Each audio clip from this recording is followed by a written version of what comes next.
বালুঘাটা এড়াইল বেনিয়ার বালা, কালীঘাটে এলো ডিঙা অবসান বেলা। মহাকালীর চরণ পূজেন সদাগর, তাহার মেলান বয়ে যাই মাইনগর। নাচনগাছা বৈষ্ণবঘাটা বাম দিকে থুইয়া, দক্ষিণেতে বারাসাত গ্রাম এড়াইয়া। ডাইনে অনেক গ্রাম রাখে সাধুবালা, ছত্রভোগে উত্তরিল অবসান বেলা। কবি কঙ্কন মুকুন্দরাম চক্রবর্তী তাঁর চণ্ডীমঙ্গল কাব্যে শ্রীমন্ত সদাগর ভাগীরথীর পথে চলেছেন সিংহলে বাণিজ্যের জন্য। এই কাব্য রচনার সময়কাল 1594 খ্রিস্টাব্দ থেকে 1606 খ্রিস্টাব্দ। শুধু চণ্ডীমঙ্গল কাব্যে নয়, মনসামঙ্গল কাব্যের চাঁদ সদাগরের বাণিজ্য যাত্রায় এই পথের কথা পাওয়া যায়। অতীতে শহরের উপকণ্ঠে বর্ধিষ্ণু অঞ্চল হিসেবেই চিন্ত মানুষ। প্রাচীনত্ব এবং ঐতিহাসিক গুরুত্বে সমৃদ্ধ এই অঞ্চলের কৌলিন্য ধরা রয়েছে মধ্যযুগের বিভিন্ন কাব্যে। কিন্তু বৈষ্ণবঘাটা গড়িয়ার নাম এলো কোথা থেকে, কি ছিল তার ইতিহাস? আর সেই কথা জানতে হলে যে পুরো ভিডিওটা স্কিপ না করে দেখতে হবে। পুরোটা মন দিয়ে শুনলে বুঝতে পারবেন সত্যি এখনও কত কিছুই রয়ে গেছে অজানা। নমস্কার বন্ধুরা, কেমন আছেন আপনারা? আমি সায়ন, আর আমার সাথে আছে পিনাকি। আজ আমরা চলে এসেছি হিস্ট্রি এভিনিউর আরেকটি নতুন ব্লগ নিয়ে আপনাদের জন্য। যারা এখনও আমাদের চ্যানেল সাবস্ক্রাইব করেননি, এখনই সাবস্ক্রাইব করে পাশের বেল আইকন প্রেস করে দিতে ভুলবেন না। আর বেশি করে শেয়ার করুন, লাইক ও কমেন্ট করে আপনাদের মূল্যবান মতামত জানাতেও ভুলবেন না কিন্তু। চলুন শুরু করি আজকের ইতিহাসের খোঁজ।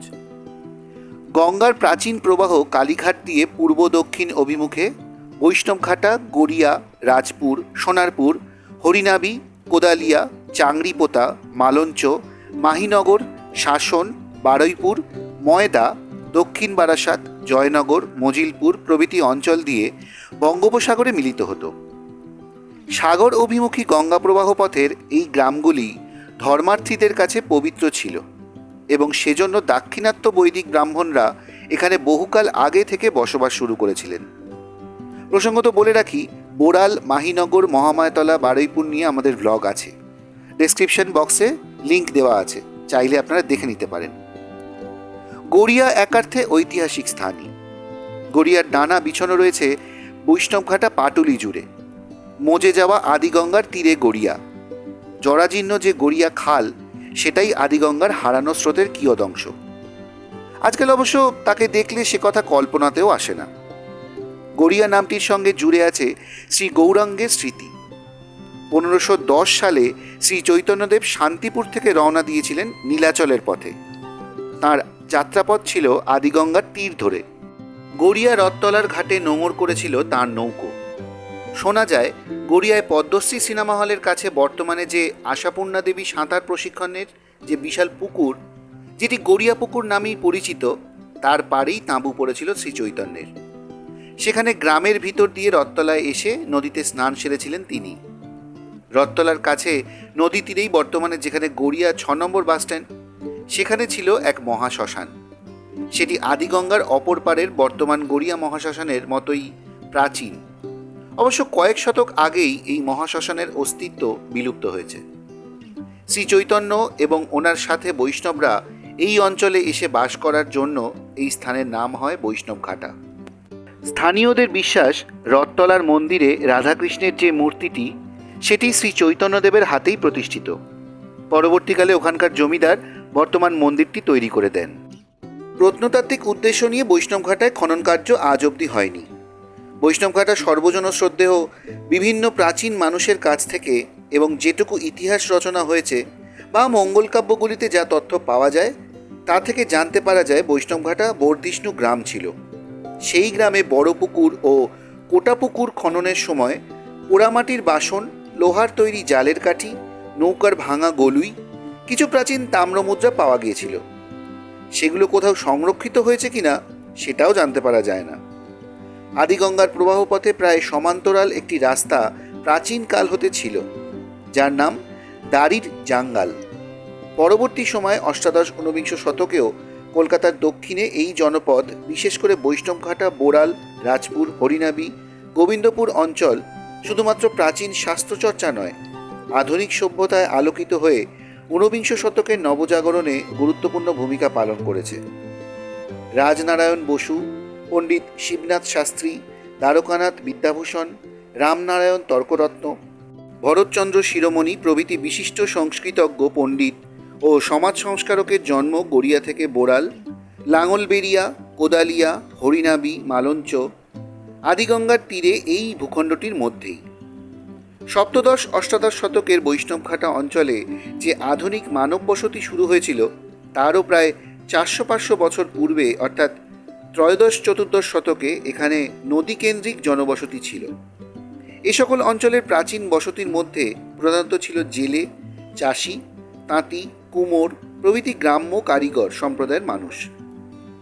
ষোড়শ শতকের প্রথমার্ধে শ্রী চৈতন্যদেব যখন এখানে এসেছিলেন তখন এইসব অরণ্যচারী মানুষেরা এখানকার প্রধান বাসিন্দা ছিলেন। চাষবাস, পশুপালন ও মৎস্য শিকারই ছিল প্রধান জীবিকা। এই পরিশ্রমী মানুষদের লৌকিক সংস্কৃতি বেশ কিছু চিহ্ন এখানকার জনজীবনে আজও প্রতিফলিত হয়। আর তারই নিদর্শন হল ওলাই চণ্ডী, বনদেবীর পুজো করা। মনে রাখা দরকার, প্রবল ভাগীরথী নদী এই বৈষ্ণবঘাটার পাশ দিয়ে দক্ষিণমুখী বাঁক নিয়েছিল। হাওড়া, হুগলি এবং 24 পরগনার বিভিন্ন অঞ্চল থেকে ব্রাহ্মণ ও কায়স্থরা এখানে এসেছিলেন।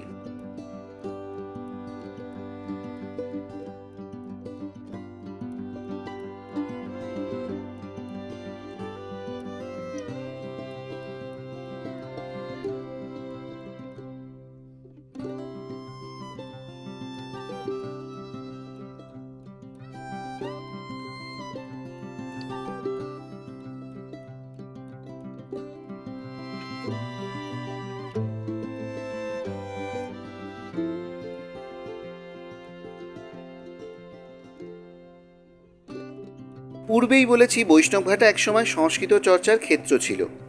এখানে বেশ বিখ্যাত কয়েকজন সংস্কৃতজ্ঞ পণ্ডিতের বাস ছিল। সংস্কৃত চর্চা ও শাস্ত্র আলোচনার জন্য বৈষ্ণবঘাটা বেশ খ্যাতি লাভ করেছিল।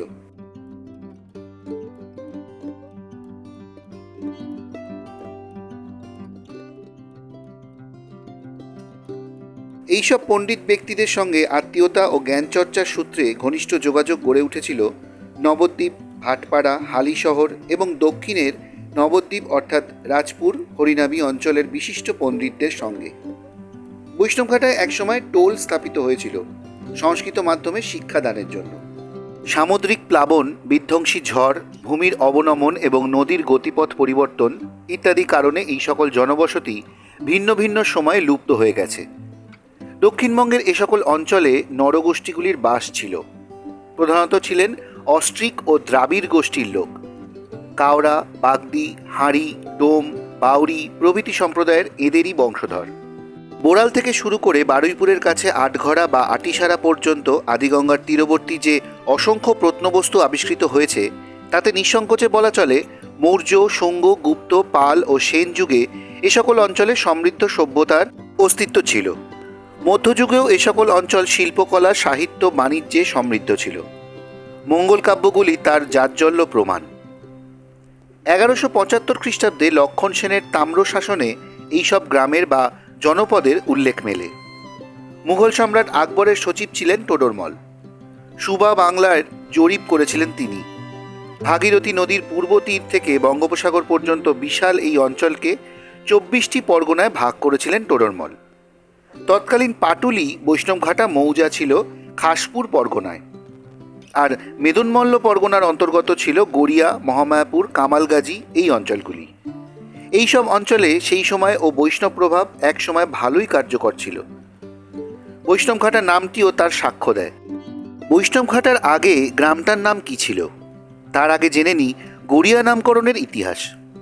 জনশ্রুতি, গৌড়ীয় বৈষ্ণবরা এই অঞ্চলে এসে বাস করছিলেন বলে জায়গাটার নাম গোড়েদের জায়গা থেকে গোড়ে, তার থেকে গড়িয়া হয়ে যায়।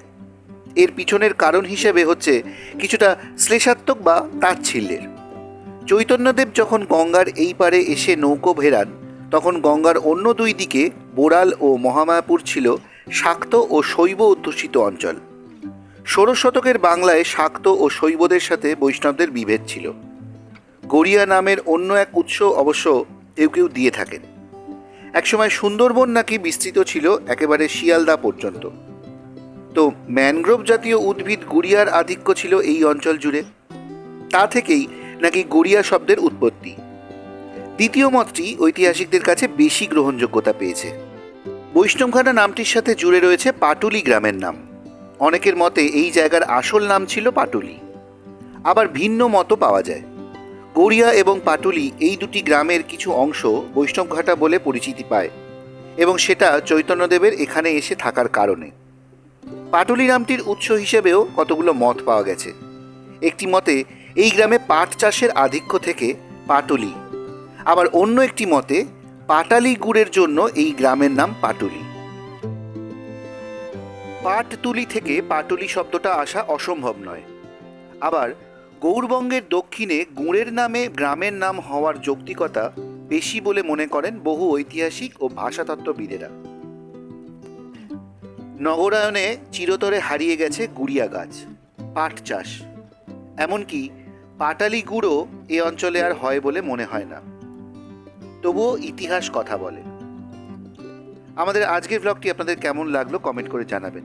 যদি ভালো লাগে একটা লাইক করে দেবেন, আর আমাদের চ্যানেল হিস্ট্রি এভিনিউকে অবশ্যই সাবস্ক্রাইব করে পাশে থাকা বেল আইকনটি প্রেস করে দেবেন। আর হ্যাঁ, আমাদের এই ব্লগগুলো বেশি করে শেয়ার করবেন, যাতে এরকম ধরনের ইতিহাস আমরা আপনাদের সামনে আরও বেশি করে নিয়ে আসতে পারি। দেখা হচ্ছে খুব শীঘ্রই পরবর্তী ব্লগে, নতুন কোনো জায়গায় নতুন কোনো ইতিহাসের খোঁজে। সবাই ভালো থাকবেন, সুস্থ থাকবেন। নমস্কার।